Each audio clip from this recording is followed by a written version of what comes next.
Shalom jemaat sekalian, apa kabar hari ini? Berjumpa kembali dalam renungan harian masa Prapaskah GKI Wiyung Royal Resident. Sebelum kita membaca dan merenungkan firman, mari kita berdoa. Tuhan, terima kasih untuk kasih anugerah-Mu yang terus menopang dan memimpin kami sampai hari ini. Engkaulah yang menjadi Tuhan dan Allah bagi kami ketika kami menjalani hari-hari ini. Kami bersyukur Engkau Tuhan tidak pernah meninggalkan. Dan saat ini kami akan membaca dan merenungkan firman Tuhan pimpin. Di dalam nama Tuhan kami Yesus Kristus kami berdoa. Amin. Bapak Saudara, pembacaan Alkitab pada hari ini diambil dari surat Efesus pasal yang kedua ayat yang pertama sampai dengan ayat yang ke-10. Demikian firman Tuhan. Kamu dahulu sudah mati karena pelanggaran-pelanggaran dan dosa-dosamu. Kamu hidup di dalamnya karena kamu mengikuti jalan dunia ini. Karena kamu mentaati penguasa kerajaan angkasa, yaitu roh yang sekarang sedang bekerja di antara orang-orang durhaka. Sebenarnya dahulu kami semua juga terhitung di antara mereka. Ketika kami hidup di dalam hawa nafsu daging dan menuruti kehendak daging dan pikiran kami yang jahat. Pada dasarnya kami adalah orang-orang yang harus dimurkai, sama seperti mereka yang lain. Tetapi Allah yang kaya dengan rahmat oleh karena kasih-Nya yang besar yang dilimpahkannya kepada kita, telah menghidupkan kita bersama-sama dengan Kristus. Sekalipun kita telah mati oleh kesalahan-kesalahan kita, oleh kasih karunia kamu diselamatkan. Dan di dalam Kristus Yesus Ia telah membangkitkan kita juga dan memberikan tempat bersama-sama dengan Dia di sorga, supaya pada masa yang akan datang Ia menunjukkan kepada kita kekayaan kasih karunia-Nya yang berlimpah-limpah sesuai dengan kebaikan-Nya terhadap kita dalam Kristus Yesus. Sebab karena kasih karunia kamu diselamatkan oleh iman. Itu bukan hasil usahamu, tetapi pemberian Allah. Itu bukan hasil pekerjaanmu, jangan ada orang yang membanggakan diri. Karena kita ini buatan Allah, diciptakan dalam Kristus Yesus untuk melakukan pekerjaan baik yang dipersiapkan Allah sebelumnya. Ia mau supaya kita hidup di dalamnya. Bapak Saudara yang terkasih, pernah nggak memasuki satu wahana permainan hanya dengan gelang penanda identitas, sudah membayar semua tiket gitu? Kayaknya asik bukan? Sehingga ketika kita memasuk wahana satu itu kita hanya menunjukkan gelang saja, itu kita bisa masuk semuanya. Sama seperti kita hari ini, kita bisa menikmati segala anugerah itu karena ada kasih karunia yang sudah disematkan bagi kita. Tetapi beberapa keyakinan yang lain memang memberikan penekanan pada usaha manusia untuk memperoleh keselamatan. Hal ini berbeda dengan ajaran Alkitab yang menegaskan bahwa sebab karena kasih karunia kamu diselamatkan oleh iman. Itu bukan hasil usahamu tetapi pemberian Allah. Ada dua hal penting yang dimukakan Paulus, yaitu yang pertama, sebab karena kasih karunia kamu diselamatkan oleh iman. Di sini menjelaskan bahwa manusia dahulu mati karena dosa-dosanya. Karena kasih karunia Allah, justru kita dihidupkan melalui kematian dan kebangkitan Kristus, sehingga beroleh keselamatan dalam iman kepada Yesus Kristus.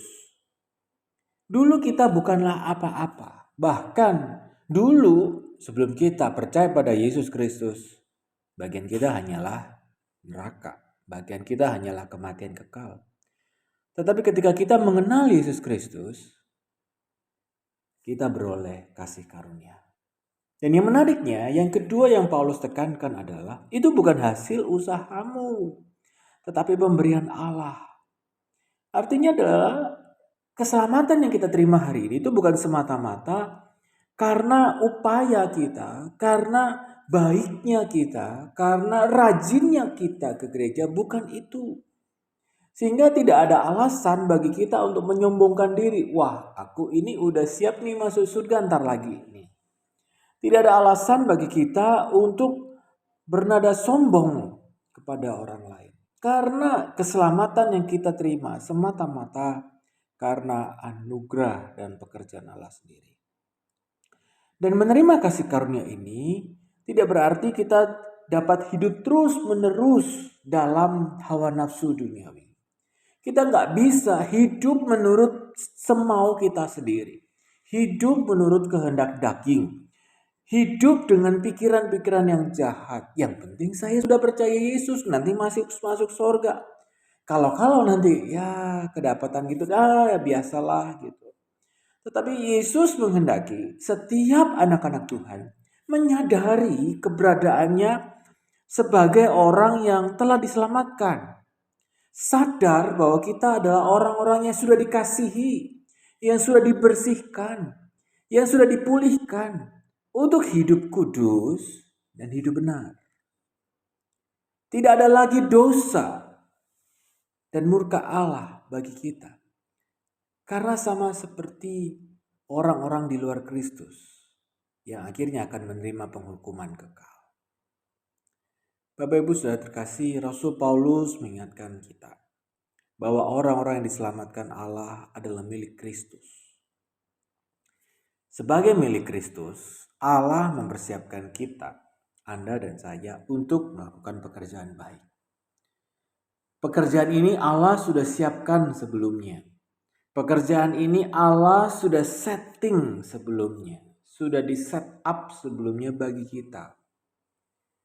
Segalanya Tuhan sudah persiapkan bagi kita untuk melakukan pekerjaan yang Tuhan inginkan. Dan inilah tujuan Allah menjadikan kita miliknya.